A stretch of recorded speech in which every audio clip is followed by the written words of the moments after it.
Ha ha! Ladies and gentlemen, and variations thereupon, this is Modern Escapism.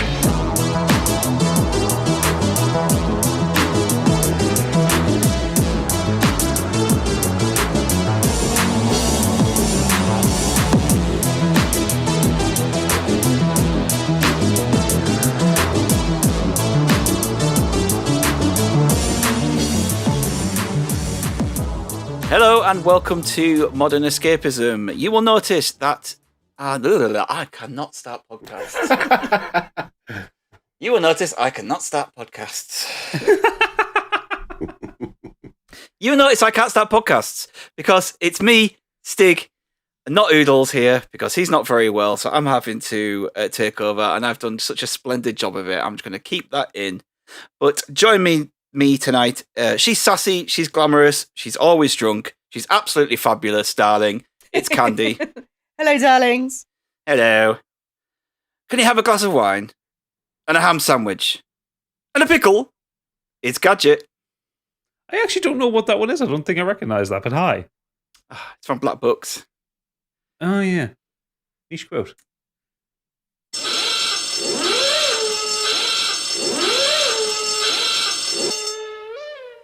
It's Biggie. Thank you. Hello. And that would happen to me if I was on that show. Yes. It would. At the point, what's your name? Biggie.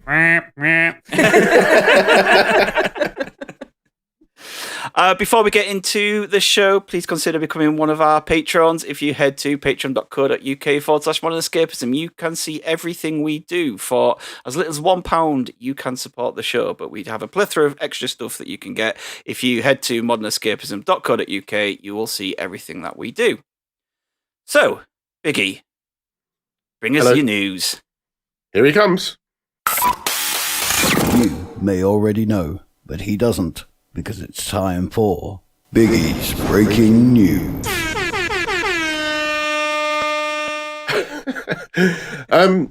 First up, Bitman Books. I've done it as well. Bitmap Books. Bitman. It's had to fall into bits today, haven't we? Yes, Bitmap Books have had to pull their Mega Drive Genesis Visual Compendium after a legal threat from, guess what, Sega. Yes, the next in the Visual Compendium series, which would have included the Master System, as well as NES, SNES, and Amiga, was supposed to be focused on the Mega Drive and Genesis. However, Bitmap Books owner Sam Dyer has today stated that the book will not be published due to the threat of legal action, which is a fucking bummer because their books are awesome if you haven't seen them. Yeah, their books are They great. really do some great research, some great images. The books are fantastic collector's items. I've got an Adventure Series 1 from them. It was really good. It seems a weird thing for them to do, especially considering that there is a Master System one out there and they're fine with that. Yeah, it's just, it's for the fans. It's basically celebrating their brand. It's not doing anything derogatory to it. I just don't understand. Maybe They've Sega upset are a planning lot of something people. like that themselves, like a visual Maybe. history novel book or something. Which you could understand. I think somebody mentioned it might have something to do with licensing images and stuff. I don't know. But yeah, really sad to have read that. I'm just looking at these books now. They look amazing. Why did you tell me about this? I'm going to have to buy them now. Yeah, Candy, It's so good. Don't. I've got one of them and I had to resist getting more. It's the world's one. Well, because as well, all their gaming ones are based around the time that when we were kids. It's all kind of 80s, 90s, and early 2000s stuff they do. I love my retro stuff. I'm the same. I've had to stop looking into getting those. But I've got the Vita one coming, and the PS3 one. Yeah. Oops. There's a point and click adventure one that I want that I'm having to resist. Yeah, I've got that. Because that's like 50 quid lovely. or something. I just want all those nice pictures of Monkey Island. Next up, developers have been left out of the Callisto Protocol credits. Have accused striking distance of playing favourites. When they were asked about this snub, one source told a publication it stings not to see their work credited. They went on to say, "It sucks. I made a good amount of contribution and worked on it for a length of time." They stated, "To not just be there at all is shitty." One former developer said they would understand if someone such as a contractor did not receive credit for their work on a game if it had only been for a small amount for a few months' work and they were let off. However, in this case, the same source stated they were affected with full-time employees with over a year invested in the title and had a hand in significant parts of the product. I read about this. It's more than just a little bit shitty and a bit stingy, because they were saying that it was almost like a loyalty thing, wasn't it? Like, oh, you didn't do enough overtime, so you're not getting a credit. But the thing is, if you've put a year of your work into something, it seems like a petty thing. If you're just a player, you're not going to read all the names. But actually, if you're a dev in the gaming industry, it's really important to have your name in the credits, because it goes, it goes towards your CV and everything. It could literally hinder people's futures in the gaming industry not being in there. I think you should have anything in the credits if you've been involved in any of it, from tiniest detail to the major part of it. You've done some work on that project. You should have your name in the credits. So yeah. Whatever you've done, like, if it doesn't matter, as long as if something you've done is part of that, then why shouldn't you be credited for it? Well, absolutely. Well, speaking of the Callisto protocol, it's also been reported that it's had disappointing sales numbers, failing to recoup a reported $162 million budget. This has caused investors in publisher Krafton to lower their target stock prices in response. I need to know, what fucking idiot had a game budget of $160 million for a single player game? Like, Control was what, $50 million? That's one of the best looking games ever been released. Like, just from what you said, like, if you're going to spend that much money on, hire some good writers. Well, it's also the fact that it's a 6 to 10 hour single player game with no replay value. Like, what are they spending all that on? They didn't build their own engine for it. It's using Unreal, I think. Is it? Yeah, I'm pretty sure it's on Unreal Engine. They spent it all on death scenes. Well, no, they didn't, because there's not that many of them. Yeah. Yeah, it's on Unreal 5. So, sorry, no, it's on Unreal 4 rather. So it's not even on Unreal 5. So it's I don't get it. I don't get where all this money has gone. Is this a money laundering thing for Glenn Schofield? Like, it doesn't make sense. Like, obviously, yeah, there's some top tier actors in there, but only really 3 of them. And Josh Duhamel, Karen Fukuyama, and Sam Witwer. Like, it's not full Hollywood, so I don't know where the money's gone. Unless they, like, built the game and then scrapped it and made something else. I mean, for comparison, Resident Evil Village, the 8th entry in the franchise, managed 6 million units in its first 6 months, despite the profile of the franchise and strong reviews. And I mean, looking at the scores that have been listed here as well, because I know Gadget absolutely adores the game. Across the media, Callisto Protocol's received a wide range of scores, including a 9 out of 10 from PC Games N, a 7 out of 10 from IGN, and a 5 out of 10 from GameSpot. So it certainly had mixed reviews, didn't it? Yeah, because it's not what was promised. And the story was in the podcast, wasn't it? Pretty much, yeah. Yeah. Well, that was the best bit of it. The bloody podcast before it started. The podcast was really good. Some really good audio on it. Yeah, like some of really maybe that's where the 160 million when Gwendolyn Christie needed a new boot or something like that. yeah. Maybe they spent a lot of it just on the promo stuff and the actual game. To be fair, the marketing was ridiculous on that game. It was all over the fucking place. Yeah, you'd expect it to have sold better with that much marketing. Yeah, but I think then all the reviews came out for it, and everyone was like, "Oh, nah, we'll let it go. We'll wait till it goes on Game Pass or PSN," which is the sensible when it's on Game Pass, I'll be playing it. Yeah, like I sent my copy down to Oodles for him to play because he was curious on it, and he messaged us. He said, "I've played an hour of it. What the fuck is this game?" Next up. As I was going to say, this pod is all about facts, and we stand by our facts, but I've been asked to retract a certain statement. So the PS5 vertical issue, reporters claimed that unopened consoles, originally interpreted as unopened in-box consoles, left in the vertical orientation for too long, could potentially see the liquid metal drip down the side of the motherboard and potentially damage the console. The problem is still real, but there's no evidence that it happens on consoles that have been sitting in their box. This was a bit of a misunderstanding. So if you've been shaking your PS5 around and moving it and all this sort of things, then potentially that could still happen. But you probably have been kicking it about a bit. Potentially he's doing so much heavy lifting there. That's doing more lifting than Eddie Hall. Want to get ripped? Lift the PlayStation 5. Well, I mean, true, yeah. Repeatedly. Put me back out last time I moved the living room round. Next up, we got Ubisoft have cancelled 3 unannounced games and have delayed Skull and Bones for, the 6th time. It's never coming out. Was it? It's meant to come out in like 2017. It was meant to come out before Sea of Thieves. Wow. Because that was joke, because both Sea of Thieves and Skull and Bones were announced at the same E3, if I remember rightly. So that was the whole thing. It's 2017 is going to be the year of the pirate. It's like, no, it wasn't. Because Sea of Thieves was dead on arrival when it first arrived. It's good now. And Skull and Bones has been delayed for 6 years. Jesus.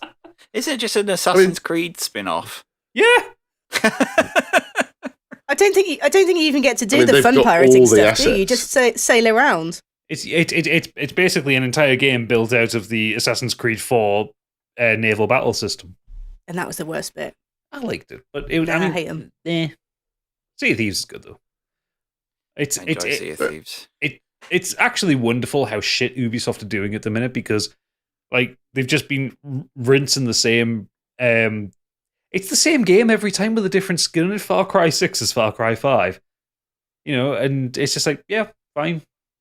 They do churn out games quick, though, don't they? Like an Assassin's Creed every year or so is pretty impressive. It's been every 2 years now. I don't think it's impressive. I think it's crunch. Yeah. I think what's the human cost of all that? But like, what Watch Dogs Legion didn't fucking do anything. I miss the days of it, of early 2000s Ubisoft, when they were actually a creative company and they did really weird and interesting shit. Mm. What happened to the Prince of Persia as well? The remake of the first one. Is that ever going to come out? Probably not. It's probably maybe it'll come out after Skull and Bones. God. But even then, they announced that it looked like a fucking PS3 game. I was like, yep, yeah, this is the PS5 generation, mate. Put some fucking polygons in his face. What have they got? Just looking through. So they basically just do Tom Clancy's Assassin's Creed, Just Dance, and Far Cry. Yeah. Innit? Like the Division 2 has been out for far too long now. Like they could do with announcing Division 3. Yeah. Because like I know you said Biggie that they do seasons and stuff like that, but it's not really new content, is it? It's just it's just more stuff to do. Yeah, you're right. It's more stuff in the game, but it's not anything added as such. It's not DLC really or anything like that. Yeah, and for a live service, and they were going to do. They was going to do a free-to-play Division at some point that's been in beta, I think, for a while. I think that's probably for the Chinese market, though, isn't it? Not really. So, yeah, like Ubisoft just seem to be trying to milk the same franchises, and they just can't do anything with it. Did they do Mario and Rabbids? They did, and they've also said like that new one, that Sparks of whatever it is, the one that just came out, has massively underperformed compared to the first one. Oh dear.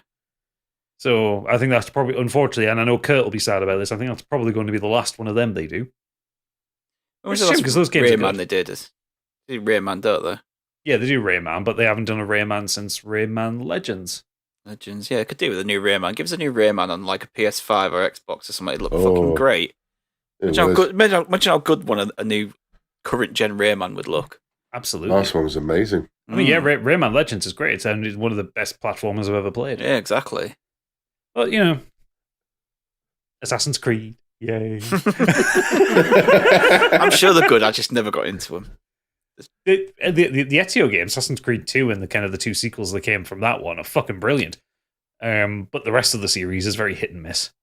The last three I think they're just good. fine. The big RPG ones, Valhalla, Origins, and Odyssey. Yeah. They're just too big for me. I just feel overwhelmed straight away when I'm playing Valhalla. Mm. Yeah, they're too big, and they have very little to do with assassinating anyway. They're just kind of... You're going to love The Witcher 3, then. Yeah, but The Witcher 3 doesn't spam you with icons from the first time you step into the game. Not quite, but it can get that way. Next. I forgot I had to do that. Next up, a prominent games archivist, VG Densetsu, has dumped over 11 gigabytes of amassed rare content, including photos, scans of articles, videos, in development footage, concept arts, cancelled games, and stuff like that. The data has been collected over years through various existing and deleted sources, and the archive contains information concerning retro to recently released titles. In development images about cancelled games have included the Streets of Rage remake and a Half-Life 2 Episode 3 have been located in the archive by people having a little sniff around. The giant archive is available to download for everyone in forms of RAR or torrents on the Internet Archive site. Good on him. Happy Nice about work, that. man. Yeah. I guess I'm not happy about hearing about a Half-Life Episode 3, though. Well, you knew they were going to have been making it. There've been a few people kind of leaked stuff like what the story for Half-Life Episode 3 was going to be, and they could just never make it work in a way that felt right, so they just didn't do it. I've never read anything up about it, just to be. After we finish this recording, I'll find it. Someone released like an early draft of what the script was going to be, and I'll send it to you. It sounds like it would have been really good. Yeah, and to be honest, the gameplay was the thing that pulled me through Half-Life. True, yeah. So, its awards season is in full swing, and some notable Golden Globe highlights in film and TV. So Michelle Yeoh, actress in musical or comedy motion picture for Everything Everywhere All at Once, well deserved. She had a nice speech as well. You saw that? Yeah, she did. I loved Jamie Lee Curtis's reaction as well. Mm. Yeah, It was like a big fuck yeah, wasn't it? Yeah. She's such a queen. I love her. Oh, I love how little of a fuck that she gives these days. Yeah. But it was really nice to see Michelle Yeoh get it, and also in her speech to point out like how difficult it is to be an Asian actor in Hollywood. Yeah. They tried to play her off, but she's like, "I'll kick your ass." They tried to play it a few times as well. People just ignored it. And speaking of beautiful speeches, Ki Hee Kwan, supporting actor in a motion picture for Everything Everywhere All at Once. He gave a lovely one as well. I was nearly in fucking tears watching him. Very sweet. I did read an interesting fact about that. So Ki Hee Kwan has been nominated 33 times for Best Supporting Actor, and he's won every single time. 32 of those times were for Everything Everywhere All at Once. Oh, wow. And the other one was for Indiana Jones. But he's won it every single time he's been nominated for it in every award. Yeah. Stepped away, didn't he, for so long and decided to come it's back. So weird, isn't it? He's such a standout character in obviously Hollywood politics. Yeah. Really. Yeah, just stopped him going wrong anywhere. Wrong time, wrong place, you know. Yeah. Like his IMDb is far too short for how good an actor he is. He's worked on stuff behind the scenes. He's helped out on things. He's done like stunt coordinator work as well. He worked on one of the X-Men films, and he actually he's going to be in Loki season 2 as well. So he's come off the success of this and gone straight and been brought into the MCU. So good on him. Hopefully, big things for him for the rest of his career going forward. And that is a beautiful segue for the next one. It so is. Angela Bassett, supporting actress in a motion picture, Black Panther: Wakanda Forever, and it's the first ever win in the MCU universe for an Oscar. Is that right? Golden Globe for an award. Yeah, Golden Globe. Yeah.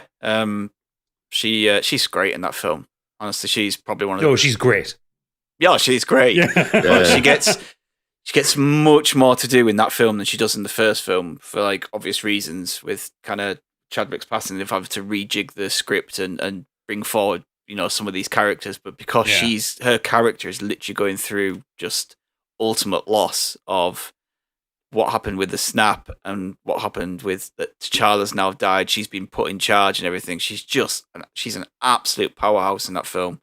So I'm not surprised that she's won this at all. Yeah, because she didn't have a very big part in the first one, did she? I'd forgotten she was in it. Yeah, but she's like front and center for a good chunk of this film. Isn't that coming to Disney Plus next month? Probably. Yeah, I think so. I think it's coming very quickly, which is good. Nice to see. I'm hoping that once Oodles has watched it, we're going to do a bit of a Phase 4 roundup. Because there's a few shows and stuff that we missed towards the back end of it. Next up, the Fabelmans and Banshees of Inisherin, winner of Best Pictures for Drama and Comedy / Musical, respectfully. Front runners for the Oscars as well. It's going to be a packed Oscars this year because there's a lot of things in contention now. Yeah, I've not seen Fabelmans yet because it's not out here. but Banshees of Inisherin is fantastic, and Colin Farrell Yeah, I'd like to watch that for his role in it as well. It's Yeah, on Disney Plus, I think. It's on one of the services now. I've seen people have streamed it. Yeah, I'm pretty sure it's on Disney Plus now. It's brilliant. It's really good. Just definitely everyone should watch it. Yeah, I mean there was a few others in there. Like Austin Butler won for Elvis, which I thought was pretty much nailed on. Since watching the film, I was Deserves like, it. yeah, he's going to be up there for leading actor. So he's like one of the front runners. Him and Colin Farrell, like for the Oscar. And again, he doesn't quite look like I can't get the words out today. He doesn't look like Elvis, but he has all the mannerisms. He just does in the movie. It's an incredible performance. He deserves it just for that, really. Yeah. Next up, Luther, the movie, has been given an official release date of the 24th of February in cinemas and 10th of March in Netflix. I really enjoyed the TV series. Really, really enjoy that gives me 2 months to get the TV series watched. It's doable. Really good. Have you not seen it at all? No, but it's been on my list for so long, and it's like, right, now there's a movie coming out. It's like, right, do the TV show so you can watch the movie when it comes out. I think the first season is incredible. Quality differs a little bit after that. I think season 2 was pretty good. But, really good watchable TV show. Yeah, well, Idris Elba is, 9 times out of 10 great, so yeah, I'm definitely going to get it watched. Interestingly, Deadpool film director Tim Miller has taken over Borderlands reshoots from Eli Roth. Apparently, Eli Roth wasn't fired. He was busy apparently doing other stuff, but it still makes you wonder why they get somebody else in to do reshoots. Would that be Eli's sister? He's done it again! I mean, yeah. These things happen. Eli Roth is a man who can't not work, so he's gone off to do something else, and there'll just be some reshoots for special effects shots or a bit of dialogue here and there, and they'll just. It's quite normal, isn't it? It's not like it needs to be. It's necessarily in development hell. Although there has been a trailer out for it for some time that was showed to a closed audience, and this came out about 6 to 8 months ago, and we haven't seen it yet. So I'm maybe a little bit concerned. Well, that's probably why they're doing reshoots. I didn't know that. With it. What is slightly unusual about it, however, is that it's like a big name director doing the reshoots, as opposed because it's normally like your second director, isn't it? Your assistant director doing it. Yeah. So I guess the fact that it's Tim Miller doing it is a little bit notable, but we'll just see what comes out of it. I think it couldn't be in better hands, could it, with him, really? True. It's going to be one of those films that's either going to be brilliant or shite. So yeah. No middle ground on this one. I was hoping we'd see a trailer at the Game Awards. But there we go. Maybe E3. Maybe this is why, because they've realised that didn't work. We're going to have to redo some stuff. Next up, Gina Carano is getting trolled as her latest film, Terror on the Prairie, makes $804 at the box office. As a result of her return, the actress has received backlash on social media, naturally, for her theatrical performance, with one user claiming that she didn't bring much to the role. The user took to Twitter and shared his review of the film and wrote, "The movie wasn't terrible, but it was very simple, and honestly, she didn't bring much to the role. One-time watch." Another user wrote, "Sorry, sad how she pissed away such potential to make boring schlock." Another said, "Gina Carano's first big release post-Mando exit." One user said, 67 people paid to see the movie. And one user shared a meme and wrote, "Go woke, go broke."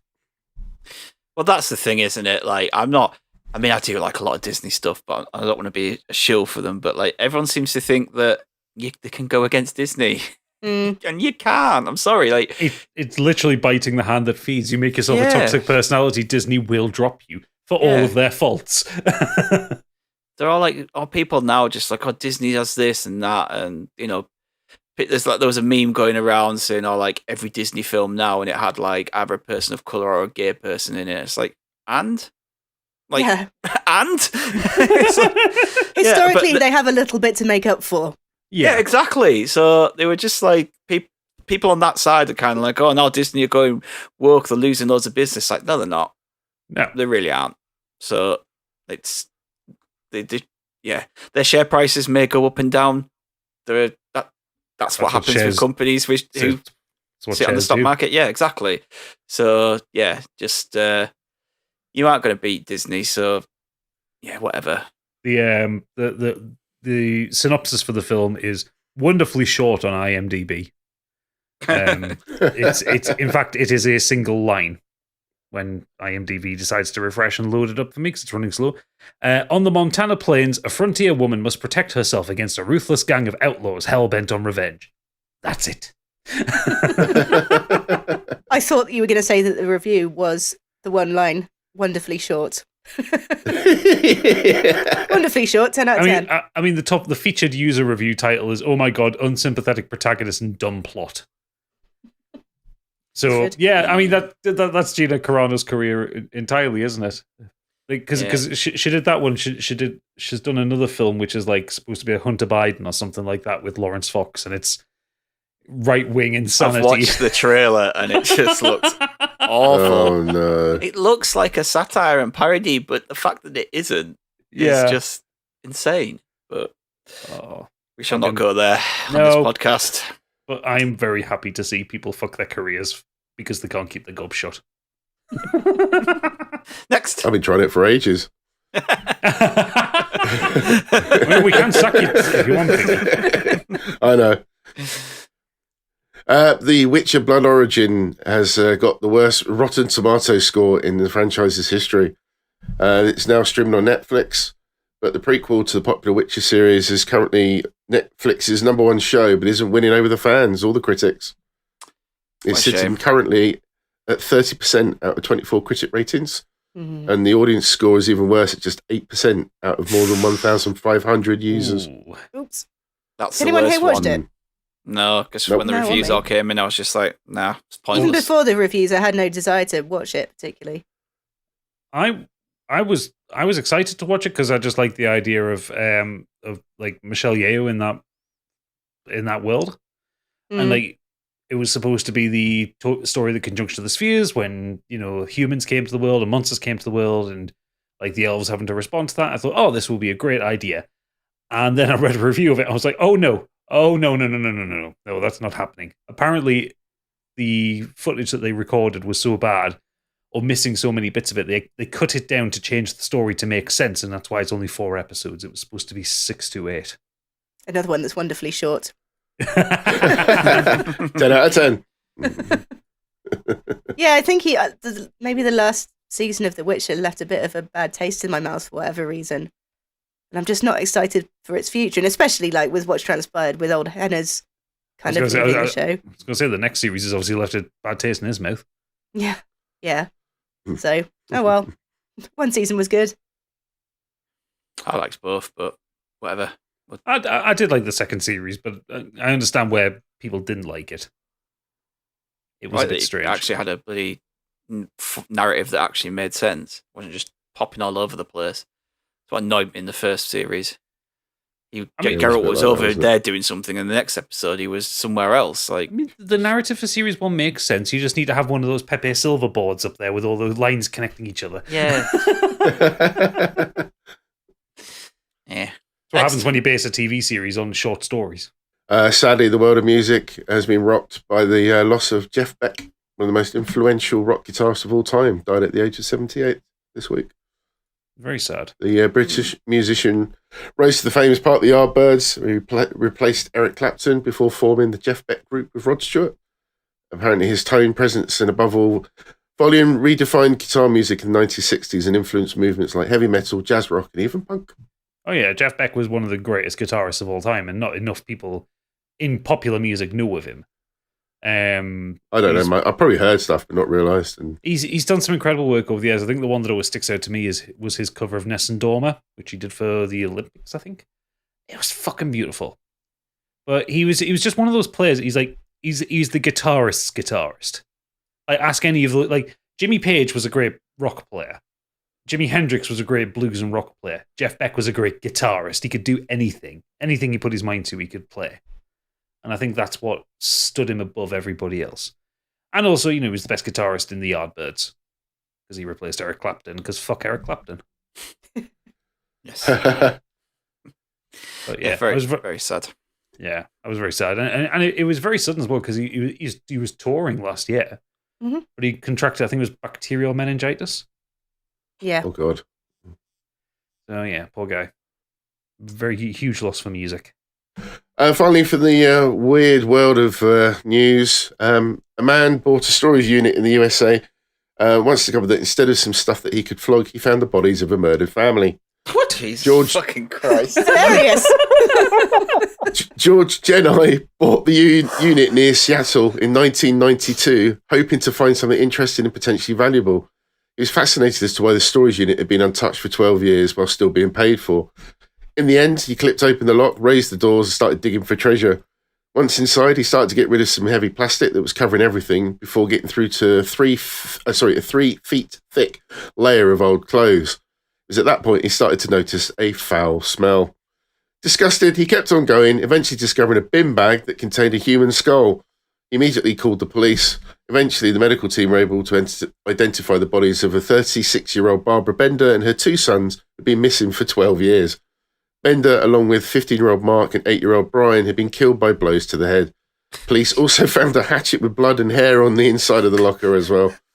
Mate, you're supposed to find weird bits of news, not bleak bits of news. This is weird. From 1992. No, this is Giggling your way through it. Biggie's breaking news. No, this is current stuff. This is the fact it's been opened all this time. Barbara filed for divorce from her husband the day before she disappeared and was last seen loading up a van. The police have apparently arrested her husband, Mark. He was the person that rented the locker. He confessed to it, and he's received 3 life sentences for 3 counts of first-degree murder. He was sentenced to at least 80 years. Speaking about the gory scene that he discovered, Jenai said, "I was in Vietnam. I've seen this before." What the fuck? How is this? Well, that was a nice feel-good thing just to been end on. sentenced to something? No. I just thought it was an interesting story. It's not books. Somebody call someone. We're not a true crime podcast. Oh, Biggie.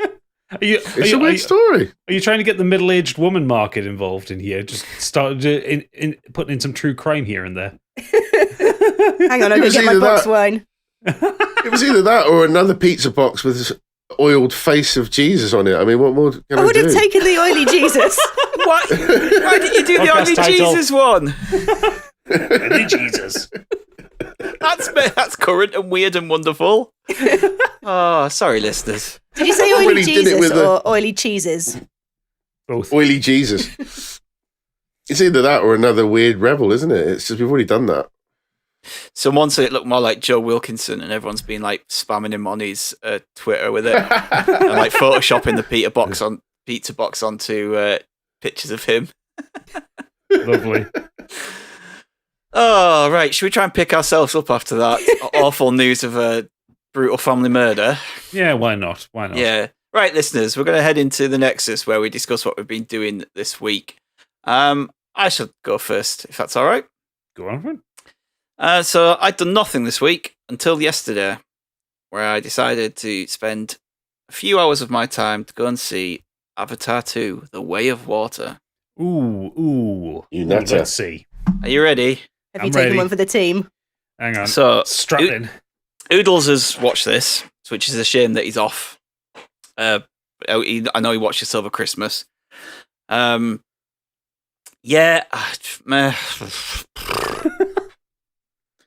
That good. Honestly. So I was never like massive on Avatar 1. Like, did it look amazing? Yes, it does look amazing. It was like groundbreaking technology, and it kind of sparked the whole revival of 3D again. But I always found the story and the script really lacking. It is essentially just retelling of Pocahontas, Dances with Wolves, that kind of thing. And it's the same problem with this one for me, unfortunately. I just didn't like the story and the script. Some of the characters grated on me. Is the stuff I did like. There is actually moments that are really great. There is a scene in the middle, like, let me start again. I'll set up the scene with this. Is Jake Sully has now got a family. him and Neytiri. This is several years after the humans have picked up and gone off and back away. And he's now got a family. He's got 4 children, 3 of his own, and one of them is a immaculate conception from Sigourney Weaver's Avatar. And no one knows who the father is, but her avatar seemed to give birth to this girl called Kiri. So Jake Sully and his family have adopted her and raised her as their own. There is a few humans who stayed behind, who kind of decided to stay with the Na'vi, and there is a young boy called Spider, who is the son of Stephen Lang's character from the first film. But because he was a baby at the time, he couldn't be sent back to Earth in cryogen, so he stayed behind. But he is basically being raised like Tarzan, within the jungle with the creatures, with the people. He's basically a little Tarzan. That's where we're at. That's where we're at with this film. And all of a sudden, Blue Cat Smurfs, yeah. Yeah, all of a sudden the Sky people come back and decide to come back and wage war as they look for something. So Jake Sully is now the leader of the Na'vi resistance, attacking the humans and their bases and their whatever they're doing. So that sets up a whole war again between the humans and the Na'vi. But this time, Stephen Lang is back again. This is all the plot synopsis. It's not spoiled. It's all kind of right at the beginning, all within within the opening kind of credits. Okay. Stephen Lang is back, despite being killed in the first film, because now all of their memories have been transferred into avatars. So now all the Marines from the first films are now avatars of Na'vis in this film. Right, okay. Yeah. So nothing there is spoiled. That is all within the trailer, all within the first couple of minutes in the setup. Well, does that explain why I've seen a screenshot of a Na'vi wearing US commando outfits? Yes. I was wondering what that was. I thought, that looks a bit shit. Yeah. So now let's get back into what I don't like about this film. So that's the setup. And from there, we have 3 hours of them fighting at the beginning. They go off, they join this other clan who are this water Na'vis or whatever they're called. They're unlike that, they're not forest people, they're people who live on the beaches and they know the way of the water. So they can breathe longer underwater. They can they're one with the fish and one with the sea creatures. And Jake Sully and his family kind of get adopted into them, and it's just becomes a bit of it's kind of split into 3. We have this big battle at the beginning. We have all this section in the middle while the children and Jake and everyone learn and the way of the water, and then we have this cat and mouse game between the Marines and that later on. But it's just bad. The technology is fantastic.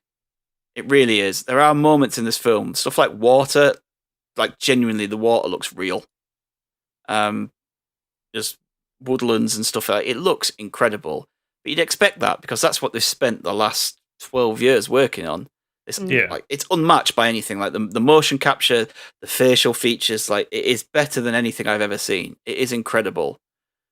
But it also has an issue where when you introduce humans into this world is that they start to look a bit weird and fake because they're humans dumped into this CGI world. Yeah. And it looks really weird. So that moments it's always the lighting, isn't it? The lighting's always off on the humans when everything else around you is virtual. Humans are never lit properly for the scene. Yeah. So whilst I think that it does look good with all the fake creatures and the fake animals and wildlife and scenery, and that looks great. Mixing it with humans and everything, it can be a bit off-putting. But the problem I have with this film, apart from it being, it's ponderous, it drags, it's way too long. I've said before that I don't care if a film is long if it makes sense and if it earns that length. This really doesn't. It needs a good 45 minutes chopping out of it, which is weird because Cameron thinks that it's too short. He thinks it should have been longer. James Cameron's always needed a good editor, and he's never had one. Yeah, the problem with Cameron is that the guy, when it comes to technology and direction and editing and certain parts of cinematography and all that, he's brilliant. Yeah. Not the editing side, sorry, he does need an editor, but when it comes to certain things, he's fantastic. But his dialogue, if he's writing the script and in charge of stuff like that, I don't think he's that good. there's some of the dialogue in this is awful, and the way that the kids talk to each other like kids of nowadays. Like they use a lot of bros and they call each other bro and cuz. Right. That's not a joke. Like they go, yo, bro, yeah, let's go, cuz.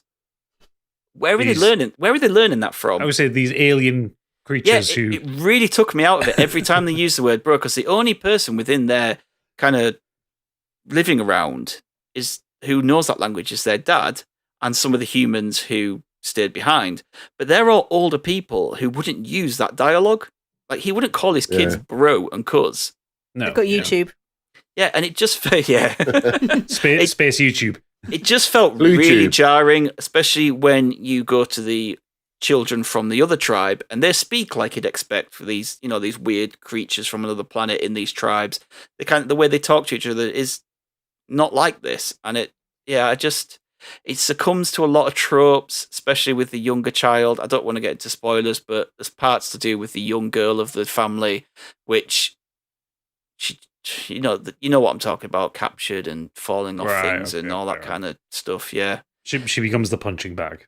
Yeah, it's just, I just couldn't get into it. I'm so bored throughout a lot of this film. I really was. I know people. I don't remember much from the first movie. I know it's massive. I know it's nearly $2 billion now, and I think a lot of that was having the fan base that it did have, but also interest. I went to see this film because I was so interested in what it was meant to be doing.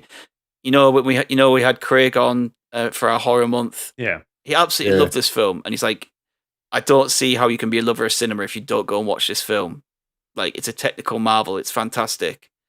It is a technical marvel, but everything else is just a massive turn off for me. Like, the whole Space Marines fighting them, and it's the same thing over and over again. It's like, it's the same story from the first one. Just people, the Marines and humans fighting indigenous people.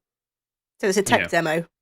Yeah, he just does expensive Unreal 5 engine sort of demos, isn't it? Yeah. That's all he does, because I think he's incredible for what he says, like the technical side, what he can do and show, because I remember being blown away by the first movie, just the 3D effects, because it was the first time it really looked like it was doing what it was supposed to. It was incredible. But other than that, I don't remember anything about the movie at all. And we've waited all this time for a sequel, and it's the same thing all over again. The thing is, has anybody been waiting for the sequel other than James? No, but in the sense that he's saying he's going to do it, and it's taken 12 years? Did you say? Yeah. But I mean, the market's there for it. It's on track to be like the fourth highest grossing film of all time. But I do think a lot of that is people being interested in what this technology is like 12 years on. And if I'm being honest, like the 3D aspect of it hasn't moved on much at all. But everything else has. The detail and the minute details have moved on. I'm not really bothered about 3D. If I ever go and actually see the third film, I don't know if I will be bothered to go see the third film. I think I will be quite happy to wait and watch that on my nice TV at home, because the 3D just didn't sell me. There are nice moments with it where you have kind of, when there's something's burning and bits of ash and stuff is floating around and stuff, and it's vibrant and things like that. But I just, it's the story and the dialogue just didn't grip me at all. There are moments in this film that actually were quite emotionally effective. There is a scene which is very much kind of, you are doing this to our Earth now. And it does a good job of making you actually feel uncomfortable and quite guilty about what we're doing on Earth. I'm not involved in it, but as a human being, it makes you feel quite guilty, like what they do in this film, the humans. And there is a moment involving the family, which I thought was actually really super effective and quite emotional. So there are bits in there that are really, really good, but it's just surrounded by a lot of flab and things that just aren't good. It really, really needed, the script, the dialogue, the editing just needed one big, massive go over. So, yeah, it's a 3 out of 5 film for me. Story's 2 out of 5. Visuals 5 out of 5. I met somewhere in the middle. So, yeah, Avatar. It's all right, but not very good. And isn't he planning a third, fourth, and fifth? It's supposed third to be one's in production. Syncology or something like that. Third one's ready to come out in 2024 if everything goes to plan. This will be focusing more on kind of internal and tribal feuds and other like species around the planet, rather than it just being humans versus indigenous people again, or indigenous aliens. So I'm quite looking forward to that aspect, moving away from just human space marines versus aliens, and have it more of a let's discover this whole alien world. And they're going to touch on fire, apparently, is what he said. So fire Navi. His actual original basically. aliens in there as well. Get them in. Yeah. Get the xenomorphs in. Yeah, let's crush some xenomorphs in there and have a good old whale time. But yeah, I went in with an open mind, but I kind of knew that this is where I thought I'd end up at. So watch the pitch meeting, then you'll see. Yeah, I've watched the pitch meeting now. I've seen the film, and I've read some of the comments underneath, and that just made me dislike the script even more. Oh, fun. Yeah. Yeah. Anyway, that's me. It's a long movie as well, isn't it? 3 hours and 15 minutes. I needed to piss twice. Especially with all that water. Yeah. Whee. Right. Candy, what have you been up to? Well, I've been poorly this week, so I was looking for something to cheer myself up. And I found a documentary on Amazon called Wildcat. I thought this will do the trick. I was wrong. So Wildcat is, like I said, it's a documentary, and it follows a young lad called Harry Turner who joined the army as a young lad at 18, went off to Afghan and saw some horrific things, and was subsequently discharged with severe depression and PTSD. And he came home and basically, so a lot of trigger warnings here. He tried to take his own life, and happily, unsuccessfully, took himself off to Peru after that to try and kind of find himself again and find a bit of meaning and just to live in his own head for a bit and sort himself out. And his travel took him to a wildlife conservation run by an American PhD student called Samantha Zwicker. So she's really, really intelligent woman, and they become sort of romantically involved. And it turns out that his experience with living in extremely harsh conditions whilst living in Afghan, plus he had a really, really he has a really nurturing, kind nature about him, made him the kind of perfect candidate for what she was looking for in terms of rehoming animals. And it's the story of this ocelot that comes to them as a kitten that they call Keanu. An adorable little thing he is, but Harry just puts everything he has into raising this ocelot and to eventually, hopefully, release him into the wild. And it's so heart-wrenching in places, but also you're really rooting for them to both be okay in the end, because everything that happens to Keanu, this little baby ocelot, is affecting Harry so extremely. And it's just as much of a battle with his own depression and PTSD as it is, like, everything is riding on releasing this ocelot. Basically, he's the ocelot's mum kind of thing. So the ocelot has to make a connection with just one of them. So the girlfriend's kind of back and forth from the States, because she's a PhD student, so she's still writing her thesis and everything. So he has to be the one to really bond with this ocelot. And he's sort of, the amount of time and effort that he puts into raising this tiny creature, and he'll take him out, hunting at night. It goes from him being like a little baby kitten and everything to him actually having to teach him to hunt and to basically stop feeding him and everything, just so that he would be able to hunt for his own rodents and stuff. And it's the way they finally, it's so emotional, because they are so attached to one another, but at the same time, that he has to be let go for Harry to succeed in his mission. he has to let go of this ocelot. So it is so good. I would be very surprised if this doesn't get awards, but it's definitely not a laugh a minute. If you're feeling slightly emotionally delicate, I would be very careful going into this, and especially if you're a cat lover as well. It's not all fun and games, but it is extremely emotionally powerful. It is extremely good, and like I said, for trigger warnings, it doesn't shy away from the fact that he does self-harm and everything, and it does show fully his struggles with depression and how his girlfriend deals. His girlfriend as well, Samantha Zwicker, also has a bit of a troubled background, and she talks about her upbringing, how her father was an alcoholic, and how, well, he could be emotionally abusive. She always could see the good in him, and unfortunately he passed away, and then a lot of the way she was looking after her father transferred to how she was kind of looking after Harry as well. So it took an emotional strain on her. So the importance of this just one little ocelot making it and surviving and being hopefully released into the wild is so important to all of them. But it's, very, very good. If you're feeling quite emotionally strong, give it a watch. Oh, it sounds fascinating. Is that, what did you say it was called? Wildcat? Wildcat on Amazon. Is it like TV or just like a movie documentary? No, it's about 90 minutes, 2 hours long, I think. Just the one and done. But really, really good.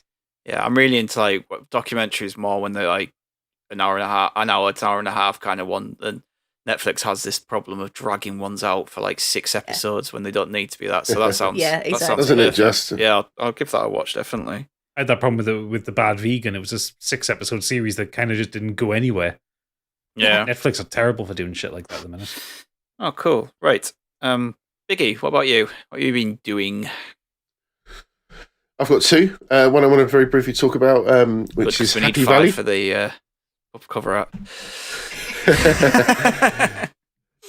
So Happy Valley is currently in its 3rd season and actually showing tonight. Its 3rd episode will be out as we record. It's a British crime drama television series set and filmed up your way in the Calder Valley, West Yorkshire. What's oodles by that? More oodles then. Starring a fantastic Sarah Lancashire and Siobhan Finneran, sorry. Written and created by Sally Wainwright, directed by her, Euros Lynn and Tim Firewell. First series came out on BBC One back in 2014. Second series was 2016. And everyone's been waiting for a long time for the 3rd season. It won a 2015 BAFTA Award for Best Drama Series. And it features Catherine Kaywood, which is Sarah Lancashire, as a strong-willed police sergeant in West Yorkshire. Some trigger warnings here. She's still coming to terms with the suicide of her teenage daughter, Becky, 8 years earlier. Kaywood is now divorced from her husband and living with her sister, Claire, played by Siobhan Finneran, a recovering alcoholic and heroin addict, who is helping to bring up Becky's young son, Ryan, who's the product of rape. Have you got all that?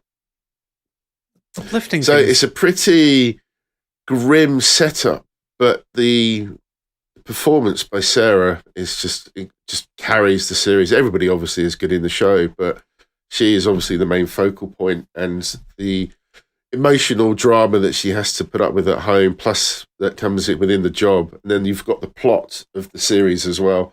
It's awesome. It's just, when an actor plays a role and it's kind of like it's created for that sort of person, you just think no one else could play it, and that's kind of what she does with this.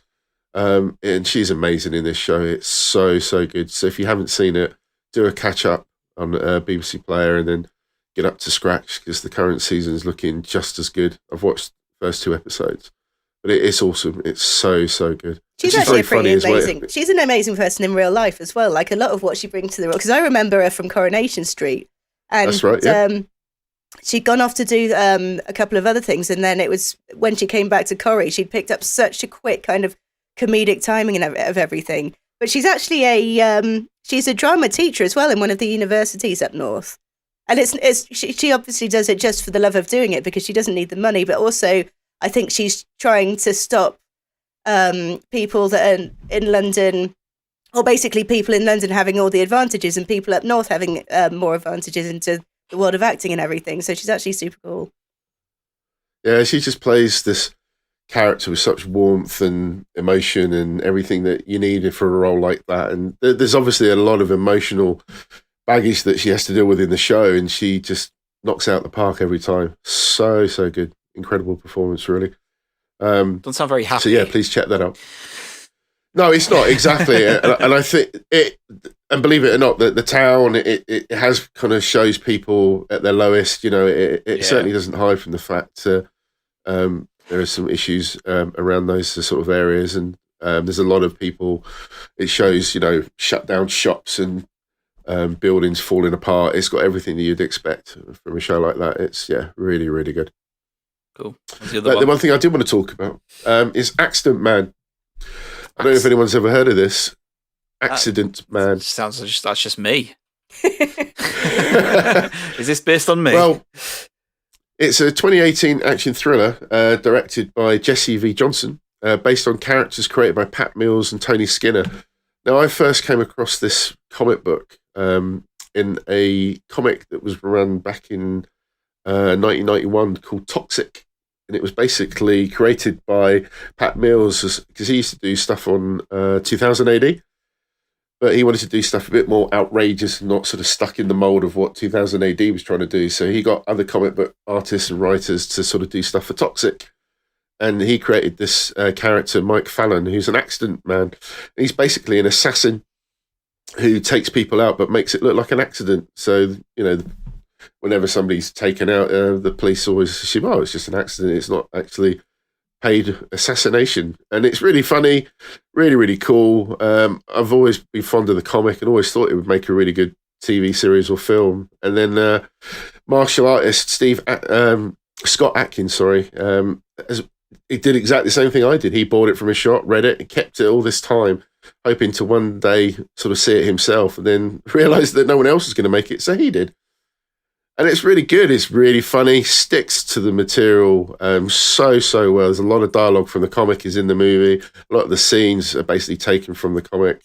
And it's fantastic. Great martial arts. It stars Ray Stevenson as well, David Paymer, Michael J. White, Ashley Greene, and Ray Park from the Star Wars movies. Oh, it's full on like really good. BT action heroes, that, isn't it? Yeah, but it does exactly what it's supposed to do, and it's just really entertaining. It's just a no-brainer, easy to watch movie, very funny, great fight scenes in it, and pulls off the story that I've always wanted to see. And there's actually a sequel out now, which I haven't seen yet, but it's on my radar. But yeah, really, really cool, really funny, and a great character, and I hope he does more with this. There's a great scene in this where he talks about how he does his accidents, and there's one where he's got to take a certain character out, and he says he's been waiting days, and it shows you a picture, a scene with him up on the roof, and he's basically got a sniper rifle, but it's filled with air. He's got a compressed bullet inside it that's got glass and stuff, and he's been waiting for the perfect car to come down this road, because this guy basically waits at the bus stop to go to work every day, and then he sits up there waiting for this perfect car to come at the perfect speed, and then he fires the bullet, takes the tire out, the car loses control and smashes in and takes out the person that he's been paid to take out. Looks like an accident. It's perfect. And there's lots of funny stuff like that in there. And then the story progresses when somebody close to him is taken out, and he realises he knows who's done it. And he goes off to work out why his ex was killed. It's so good. Yeah, really enjoyed it. Really good, chilled out movie. Cool. Right. Gadget, round us off. So a couple of things. First one, quick. Obviously, most of this week has been me watching Awesome Games Done Quick. It finished today. They raised $2.6 million. Wow. Nice. And in its 12-year history, it's now raised around $43 million for charity in total. Is it for the same charity every time? You don't hear about that in the news, do you? So exactly. there's two charities. So the winter one, which is the one that's just been, is Prevent Cancer Foundation. And the summer one is for Doctors Without Borders. Oh, cool. This year was particularly notable as well because there was actually a few world records set. So Teenage Mutant Ninja Turtles Shredder's Revenge, their co-op Any Percent arcade run was done in 56:18, which is a world record. And Super Mario Galaxy 2, the Any Percent run, done in 2 hours 54. Nice. which is wild. And the last run I managed to watch last night was the Dark Souls 2 run, which was absolutely lovely because that was when they hit $2 million. And the guy who was running it, I can't remember his name, so forgive me for that one, but he was talking about when he was doing the run, like, you know, he is a speed runner, but he's not from America. He probably would never be able to get over to America, so being able to do a GDQ online was a huge thing for him. And it was just a really lovely event, very positive, even though it wasn't in person. And yeah, I'm going back through some of the VODs that I still want to watch that I didn't get to see because of, you know, it runs all 24 hours a day. I can't watch them all. But I love it. I love it so much. But the main thing that I want to talk about was, and I mentioned it last week that I started watching it, but we finished it this week. Our Flag Means Death. Yes. Which is, for those of you who don't know, it is a pirate comedy, period romantic comedy thing set in the golden age of piracy, the early 18th century. It stars Rhys Darby as, and I didn't know, real person, Steed Bonnet, and Taika Waititi as Captain Blackbeard. So the general run of it is Steed Bonnet, who I've literally just found out was a real person, is known as the Gentleman Pirate. He is a rich Barbadian landowner who gets bored with his boring high society life, has a ship built called the Revenge, and he fucks off to sea as a pirate captain. But he doesn't know anything about being a pirate captain because he's a fop and a dandy. And he has a crew who are loyal to him, in so much that, you know, they don't go raiding things, but he pays them a living wage. And he allows them to express themselves instead of fighting. And they eventually kind of accidentally happen upon the English, who try to kill them. And then Blackbeard gets involved. I kind of don't want to spoil things because there's a lot of really good reveals and really good moments in it, but it is very, very... It's very funny, but very heartwarming as well, because it isn't just a straight comedy. It's not just like gag after gag after gag after gag. There is a lot of funny shit in it, but it is kind of dramatic in places and kind of heartrending. And Rhys Darby as Steed Bonnet is fucking brilliant because he's bringing that kind of foppish charm that Rhys Darby brings to everything. Yeah, you know, we'll always remember him in What You Do in the Shadows going, we're not werewolves, we're not swearwolves, we're werewolves, you know? And it's exactly that same tone that he brings as Steed Bonnet. The first time he witnesses someone getting killed, he absolutely freaks out. First time someone shoots at them, he freaks out. He's freaking out constantly throughout the whole thing. But him and Taika Waititi obviously have acted together and have performed together. The two of them together in this are wonderful. They have such a wonderful connection. The kind of the wider cast of other pirates are absolutely balmy.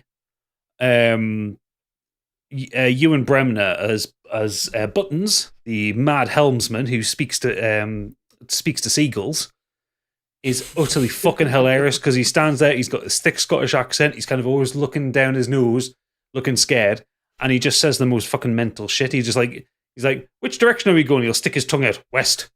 You know, he like tastes the air and knows which direction they're going. I don't want to talk too much about it because I kind of don't want to spoil it, but it is absolutely wonderful, and it's got such a it's just got a wild supporting cast. So like Leslie Joneson, Fred Armisen, Kristen Schaal, Nick Kroll, Will Arnett turns up. Like, there are some really fucking big names in this. It's got Hodor in. Yeah, Hodor is one of the main. Christian Nan. Yeah, Kristen Nan as wee John Feeney, who was obsessed with fire. He wanted to burn everything. Yeah.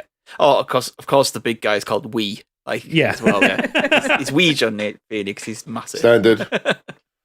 There's a great gag quite early on, like when Blackbeard first comes aboard the ship, and if you imagine what a galleon looks like. So the sets are kind of outsized, like Steed Bonnet's chambers are enormous. They wouldn't actually fit in that ship. But like Blackbeard's walking around and like looking around, and he's like, "You've got a full library in here," and it's like, "Oh yeah, well, you know, I'll lend the boys the books. Not all of them can read, but they like to look at the pictures." And so, and he says, "You've got is that a real fireplace?" "That it is. You've got a real fireplace that burns coal and wood on a boat that's in the water. Bit dangerous, don't you think?" but it looks nice. And it's like that level of humor. The entire series, the entire run of 10 episodes is on BBC iPlayer at the minute. They're about 25 to 35 minutes each. There's a couple of mascara warnings in there. There's a couple of quite sad moments, but it is, by and large, I think one of the best things that HBO Max has made. I think it is absolutely wonderful. And they should be winning awards all over. The production is wonderful. The acting is wonderful. Costume design is brilliant. Music's fantastic. But Rhys Darby needs recognition because he's now a leading man after this. Rhys Darby's always been kind of like a side character or a background actor, or he's always been in one of his mates' things. And this is like his thing now. He gets to be front and center on this one because it's like you've got the cast and with Taika Waititi. He's the background character this time. Rhys Darby's so good in it. Yeah, it's definitely on our list to watch. So we want to get through the latest What We Do in the Shadows first, and then watch this as well. Yeah, it was quite well timed that the both of them came onto the iPlayer at the same time. Yeah, it's very, very good, and it's not what you would expect out of a lot of the characters as well. It's quite forward thinking. It's a very 2022 show in the best possible way. Yeah. And you've got last one, the cast. You've got Con O'Neill in as Izzy Hands, and Con O'Neill's great because he's got that voice that sounds like he's been shot through the throat, but he's menacing. He's like he's Blackbeard's right hand man, and doesn't like that that Steed is kind of softening Blackbeard a bit. And he's always walking around with his jaws clenched. He's wearing his leather outfit because all of Blackbeard's crew wears leather because that's the thing. Naturally. He's just walking around croaking at people. So yeah. Seriously, watch Our Flag Means Death. It's one season so far. Second season wrapped filming in December and is out this year. This is a show that I think this can have like 3 or 4 excellent seasons and then be done with it. Yeah, sounds like it. Awesome. Well, at least the rest of you watched stuff that you liked. I mean, that entire series I watched was shorter than Avatar. Probably. Right. Excellent. On to our main topic this week, our main feature. We are going to be looking at our favourite British TV comedies. So we're not putting this down to just sitcoms. This could be game shows or panel shows or anything that's comedic that's on British TV. And I think I'm going to start with Candy for this one. Oh, I'm glad you went with me first. Actually, the one I've chosen, I touched on it quite briefly last week. And Spaced. It's not spaced. Actually, it would have been spaced, but I've talked about space so much. There's just no point. So I'm going to my second favourite, and that's The Fast Show. And so if you don't know, do you know what? It's early 90s. It's 30 years ago. There's going to be people listening that have never heard of The Fast Show, and they've probably never seen it because it's not been digitized. So if you can... 30 years ago was the 70s. I don't know what you're talking about. I know, right? So yeah, it ran from 94 to 97 in its initial run and had a couple of like Christmas specials and spin-offs kind of thing from in the early 2000s, which didn't go particularly well, but the original show was just fantastic. It's created by Paul Whitehouse and Charlie Higson and starred Paul Whitehouse, Charlie Higson, Arabella Weir, John Thompson, Carolina Hearn, Simon Day, and Mark Williams. And it's a sketch show. But what it was sold on, it's called The Fast Show. Every single one of their sketches are basically less than a minute. So it was a 30-minute show. You'd normally get about 30 sketches in it. And I was watching it again today. And it's just such silly, innocent humor. Like, I was watching it in the hope that I wouldn't find anything too problematic. And nothing stood out as particularly bad, especially something from the mid-90s. I think the 90s was a pretty good era for British comedy in terms of sketch shows and things. And I think it was Oodles that said it last week as well. Like Harry Enfield as well had a couple of good ones. And then there was The Fast Show, Trigger Happy TV. Which one? Big Train. Big Train, yeah, exactly. Big Train, yeah. They're also 90s, but I think looking back in hindsight, when you're living the decade, you don't see anything particularly stand out about it. But looking back, you see all these amazing things that came from that decade. But it's just, like I said, it's innocent humor. It's maybe not particularly inclusive. That's the worst thing I can say about it, really. But the show's just infinitely quotable. Some of their characters, and I'm just going to scroll through and find a couple now, because some of them are named. There's Unlucky Alf, who was one of my favourites. Poor old geezer, always set off with the right intentions. Something would come along and absolutely ruin his day. Anyone fancy a pint? A man who finds himself in boring or bizarre situations, such as a dinner party where a woman is talking about how she was abandoned as a child and crying about everyone letting her down. White House then interrupts at the most insensitive moment, asking, "Anyone fancy a pint?" Who else have we got? Bob Fleming is another one of my favourites. So Bob Fleming's the guy. He would was it like a gardening show or like a Country File type show that he'd be hosting, but he'd just have this like persistent cough, and then he'd always invite his friends on as well that had some other kind of like audible tics, and he had his friend that would just say "arts" every couple of minutes, and then I can't remember which episode it was on. I think it might have been a Christmas special, but it was 3 or 4 of these characters, and they were all trying to present the show with their various tics, and they had a shotgun, and there was a vase or something they were talking about, and one guy had this tic where he'd throw the vase, the other guy would fire off his shotgun, the next guy would just shout "arse" every couple of minutes, and Bob Fleming would just be there coughing his guts up the entire time. Swiss Tony as well, the car dealer. Love Swiss Tony. Swiss Tony. I Didn't have the. Go on. I was going to say I had to go and look up some of his quotes, because there's one of his quotes, the Swiss Tony quotes, is absolutely gets me every single time, and I've just found it. Because obviously his whole thing was everything can be comparable to making love to a beautiful woman. Yeah, because he is that kind of used car salesman. But it was it's just this one. Well, hanging wallpaper is also very much like making love to a beautiful woman.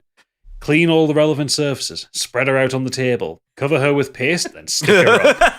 then you clean your brush, light your pipe, stand back and admire your handiwork. It's so wrong. But I think he was one of the most frequent characters, because there's like 15 sketches with him in it. He actually was one of the few characters that had a spin-off show as well. Which was It was the farmer as well. That was the one with the farmer, wasn't it? With the sort of the love between the farmer. Caretaker. Yeah. I loved that bit, because it was just this kind of a relationship that they had. It just went on for so long, and you always wait for him to actually just. Oh, it's brilliant! So good. I think they actually did get together in the end. I think it was during a Christmas special. I think they finally did fall in love. But also the nice thing about Ted and Marvel as well, it was never played for laughs that they were in love with each other. They were played for laughs at the awkward situations, because they couldn't say it. Yeah, that's right. And that, like, for something in the 90s, you wouldn't see that normally, would you? No, exactly. The drunk as well. The drunk as well, very, very drunk. Yeah, old guy sitting in his armchair. And we've all met these guys at the pubs as well. You cannot understand a word apart from maybe every third or fourth sentence, and of course it would always end in, "Of course I was very, very drunk." Yeah, it's like if you've seen the Fast Show, like who hasn't ever just done that quote? Yeah, just all the whole this week I have mostly been doing this, and like every week it'd be like, right, what's he coming up with this week? What's he been doing? Suits You, Sir, as well. The two pervy old guys in the what would you call it? Haberdashery? It's a tailors. Tailors, yeah. Everything would end up in Suits You, Sir. Again, like all kind of just cheeky humour. What else have we got here? Scorchio as well. The Spanish news network. Yeah, that still gets quoted these days, doesn't it? Yep. Yeah, but no one ever remembers the Chris Waddle. Chris Waddle. For some reason, Chris Waddle was involved all the time. And the match of the day one as well, jumpers for goalposts. Yeah, classic. I think it's still one of the best sketch shows that came out of the UK, to be honest. I think you'd be surprised as well. Like looking back, it hasn't lost anything over time as well. Like all these things are still infinite. I think there's probably people quoting these things without realizing what they're quoting, because they've probably never seen it. And for whatever reason, I don't know why it's never been digitized, because it was a BBC Two thing. So they do tend to put things on iPlayer at least. Was Fast Show the one with Dave Angel, Eco Warrior? I think so. Yeah, where he's sat there talking about like how the planet is dying, and his wife's in the background like spraying loads of hairspray around her head or something. Yeah. I've referred to Sting as competitive dad as well. Oh yeah. Now, who bought the best Christmas presents? Oh God, yeah, I remember that one. Oh Jesus. Cheesy peas as well. But yeah, I could just go on and on. I've got a list of all the characters here, and all of them are memorable. But yeah, it is a crime against TV that it hasn't been digitized, because I would love to see it. It looks complete, like the actual like physical look of it. If you watch it on YouTube, it does look shite, but try and see past that if you go to look it up. Yeah, man, I love a good sketch show. I really wish we got more of them, but I just don't think they'd be as good these days. There's I know not we as talked many, about it last week, where TikTok and YouTube's really where you go to get them these days. Yeah, and they don't tend to be on primetime TV either like they used to. Like, you might have to kind of bury the depths of BBC Four or something or Sky Arts or something maybe. Yeah, I remember Harry Enfield was like a weekly thing to make sure I watched it.